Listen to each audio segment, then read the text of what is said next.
allí sea considerada tipo B. ¿Ok?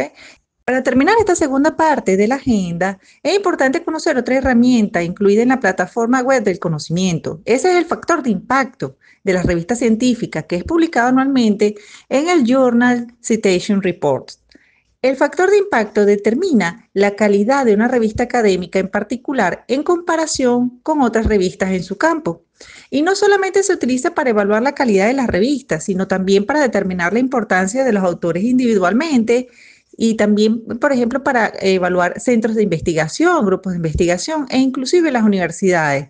De esa manera se puede saber el ranking en cuanto a investigación, repercutiendo en el prestigio científico o también le puede servir al investigador no solamente como medida de saber cuál es la revista que tiene mayor impacto para yo publicar allí, hacer más citado, más leído, sino que también le puede servir como una opción laboral o académica de los investigadores. No obstante, es el idioma la principal barrera. En el reporte que anualmente se publica, la mayor cantidad de revistas están en inglés. Entonces queda muy pocas, digamos, revistas que entran dentro del impacto con el idioma nuestro, con el idioma castellano. Pero también existen otras alternativas para evaluar la producción científica de un autor, institución o inclusive un país. Ese es el índice H, el índice de Hirsch, basado en la productividad y el número de veces que un artículo es citado. Fíjense en el ejemplo que les traje allí, en la siguiente lámina, dice, expresa el número H, por decirlo de alguna manera, H es como N para nosotros en los problemas matemáticos, expresa el número de artículos H de la revista que han recibido al menos H citas. Cuantifica tanto la productividad científica de las revistas como el impacto científico y también es aplicable a científicos, países, etc. El número total de artículos del autor, por ejemplo, es de 33, pero si 10 de esos artículos se citan al menos 10 veces, entonces el índice H es de 10. Como editores nos damos cuenta de la importancia que tiene que el artículo científico sea original. Es las cuestiones que piden los índices de las revistas a las cuales está suscrito. Y para evitar ese problema cuando el autor está escribiendo su artículo, para no incurrir en plagio o en autoplagio, porque también puede suceder, puede tener estas herramientas gratuitas para evaluar el artículo. ¿Qué se recomienda? Quite o elimine las referencias. ¿Por qué? Porque esas pueden estar en otro artículo y puede detectarlo como parte del plagio. Entonces, quite la parte de todas sus referencias que ha citado en el texto, quite las referencias finales y pase todo su artículo completo para ver qué porcentaje arroja de algún tipo de copia. Y así puede detectar y puede mejorar antes de enviar el artículo a la revista. Para delimitar la estructura del artículo vamos a ceñirnos al primer tipo de artículo que revisamos en las normas APA. Es el artículo original. Para empezar, tenemos que responder las preguntas que están allí y dándole la respuesta vamos haciendo la estructura de las partes que conforman un artículo científico. Lo primero, el título. El título debe ser conciso, puntual, entre 15 y 20 palabras. La mayoría de las revistas están en ese rango. No debe llevar acrónimos y puede ser indicativo o informativo como los ejemplos que le dejé en la lámina. Sobre los autores. Bueno, los autores son los que realmente escribieron o participaron en la producción del artículo científico.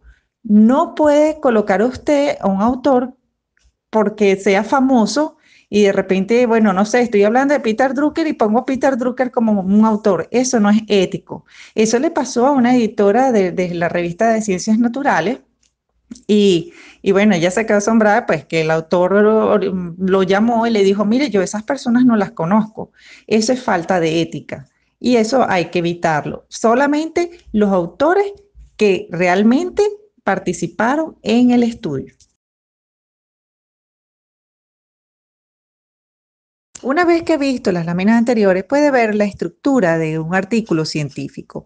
Ahora bien, se debe dar al lector una visión clara de cómo se ha enfocado el problema u otros similares en el pasado. Eso de una vez comienza ya en la introducción, en la situación contextual. Y por lo tanto, se debe dar especial importancia a la literatura de los últimos años, sin olvidar clásicos del pasado que el autor considere apropiado incluir. Lo que no puede pasar, pero que ocurre con cierta frecuencia, es citar solamente literatura de hace 30 o 40 años, como si nadie hubiese trabajado en el tema en los últimos 50 años. Bien, entonces en el resumen debe contener los aspectos básicos del artículo: planteamiento del problema, metodología usada, breve reseña de los resultados y, por supuesto, en este tipo de artículos original, artículos de investigación que estamos reseñando, debe colocar la principal conclusión. El número de palabras no debe ceder de 250, más o menos ese es el rango. Sin embargo, revise las normas de la revista. Algunas son 100 palabras, pero eso es fácil. Vaya al editor de texto básico, Word, coloca referencias, contar palabras y ya. Y con eso le da el número de palabras y allí va ajustando. Introducción. Señalar en qué consiste el trabajo completo, su objetivo, antecedentes, estado actual del problema, y se va por el paradigma positivista, colocar las hipótesis del estudio. También allí coloque cómo va a hacer las secciones del trabajo, de la estructura del trabajo. Eso es bueno incluirlo en la parte final de la introducción. Metodología. Describir en forma precisa el procedimiento realizado para comprobar la hipótesis, en caso de ser paradigma positivista, o para comprobar los objetivos que salieron digamos, en el transcurso del estudio, si va por el paradigma cualitativo, fenomenológico, interpretativo. Y también se coloca allí los recursos empleados en ello, tanto las técnicas como los instrumentos utilizados. En el siguiente apartado de resultado debe expresar el producto del trabajo con claridad. Se pueden presentar también datos de medición o cuantificación. Allí, a pesar de que vaya por el paradigma cualitativo, por el paradigma interpretativo, también puede haber datos de cuantificación. Pero en el paradigma positivista allí es básico expresar esos datos, cómo midió, cómo pudo determinar ciertas cosas. En la discusión, interpretar los resultados de acuerdo con esos estudios, con estudios similares, ya sea a favor o en contra de estudios, digamos, que la antecedieron. También en este apartado de discusión debe enunciar ventajas del estudio, sus aportaciones, evitando adjetivos que elogien los resultados. Las conclusiones, allí se debe precisar qué resultados se obtuvieron y si permitieron verificar la hipótesis, si iba por ese paradigma positivista, ¿okay? Y permitió obtener digamos, el logro de los objetivos en el paradigma cualitativo. Plantear perspectivas del estudio y la aplicación de esos resultados. Por último, está la sección final. En esa sección final hay revistas que permiten colocar los agradecimientos, sobre todo cuando el artículo salió de un proyecto de investigación terminado. Se le da las gracias a aquellos que, digamos, tendieron la posibilidad de obtener los datos, los resultados. Entonces, por ejemplo, un organismo multilateral, un organismo internacional que les pidió a usted resolver un determinado problema, una empresa que le permitió a usted dar, digamos, los datos para lograr su objetivo. Ahí se da el apartado de gracias. Es decir, en ese apartado de agradecimiento se colocan, digamos, las gracias a aquellos que colaboraron, pero que no son autores, del artículo. Y por último, en esa sección final también están las referencias bibliográficas. Esto es muy importante. Enlistar en orden alfabético, de la A a la Z, las principales fuentes bibliográficas. Digamos, no solamente bibliográficas, porque se le dice referencias en general. A mí no me gusta mucho colocar solamente referencias bibliográficas, sino referencias. Punto. Porque ahí entra libros, ahí entra artículos, ahí entra todo, ¿ok?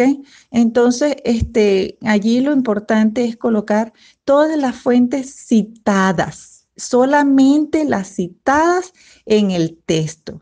Allí va todos los datos de la fuente que usted citó, de manera que aquella persona que quiera profundizar o reproducir los resultados, pueda obtener la información completa de dónde obtuvo ciertos detalles.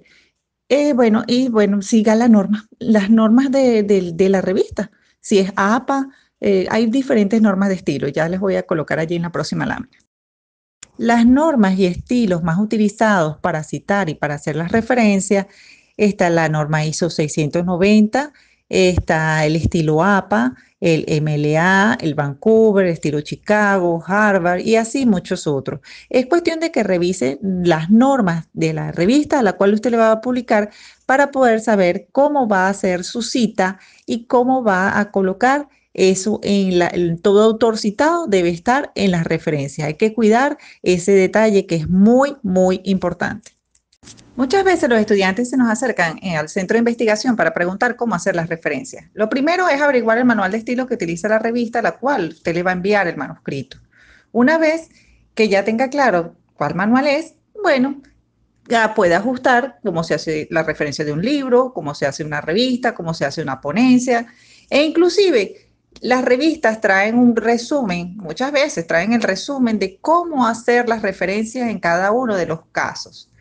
También las revistas traen, digamos, el informe que tiene que entregar el árbitro y allí les dejo un ejemplo, más o menos por donde casi la mayoría de las revistas nos regimos, donde vemos que piden que aproximadamente el 50% de los autores citados que estén en referencias sean de los últimos 5 años.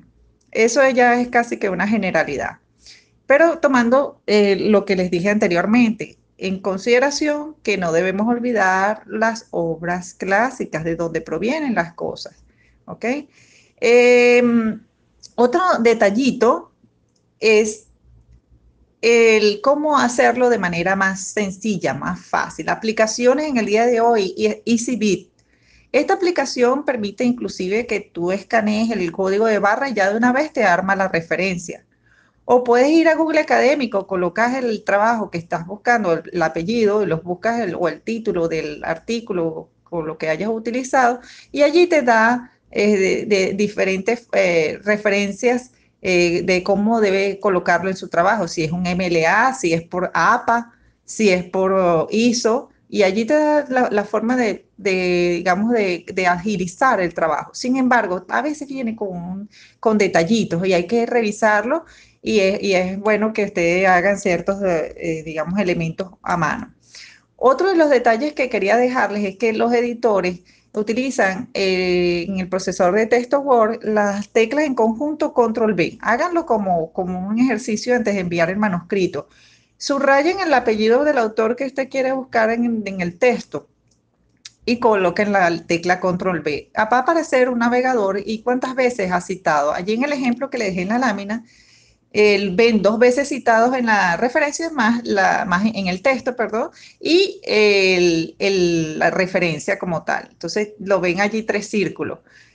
Si usted ve, los años difieren. 2 veces en el texto que fue citado, uno con el 2010 y uno en el 2014, y sin embargo en las referencias solamente colocó el del año 2014. Allí hay un error.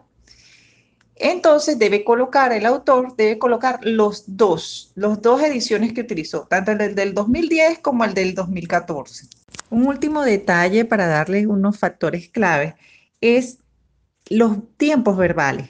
El resumen debe estar en pasado, la introducción en presente, material y métodos en pasado, lo que son los resultados en pasado y la conclusión y discusión en presente. Por último, en las claves de éxito tenemos redacción científica, con el cual comenzamos esta disertación, cuidar aspectos formales del artículo cumpliendo con las normas que le exige cada una de las revistas y la elección de esa revista científica al cual usted le va a escribir, puede ser por el factor de impacto. Por último, se le recomienda escribir inglés, por lo que les comentaba de que las revistas de mayor impacto están en ese idioma. Muchas gracias a todos, a CLADEC, a su presidente y a sus miembros directivos por haberme invitado para realizar esta disertación sobre la elaboración y conformación de artículos científicos, pero muy especialmente un agradecimiento a la doctora Yamile Delgado de Smith, quien estuvo conmigo a la par a través de la virtualidad, dándome ideas de cómo adaptar esta presentación que estaba hecha en dos módulos y de manera de una presentación verbal, oral, presencial, que es diferente a un modo virtual, ¿no? A través de estos medios de foro chat. Así que le estoy muy agradecida a la doctora y al doctor Rubén Castillo, quien siempre está muy pendiente de hacer unas revisiones. Siempre es recomendable que su artículo científico, y este es un último punto que les voy a dar, es que alguien más lea el trabajo que usted ha realizado, porque siempre hay detalles de estilo, de forma, que es importante que alguien más lo lea. Bueno, ante todo, muchas gracias. Espero que haya sido de agrado a todos los participantes. Estoy en la orden en el Centro de Investigación y Desarrollo de la Pequeña y Mediana Empresa y la Microempresa, adscrita a nuestra Facultad de Ciencias Económicas y Sociales de la Universidad de Carabobo. Allí les dejo las redes sociales y mi número de teléfono. Muchas gracias.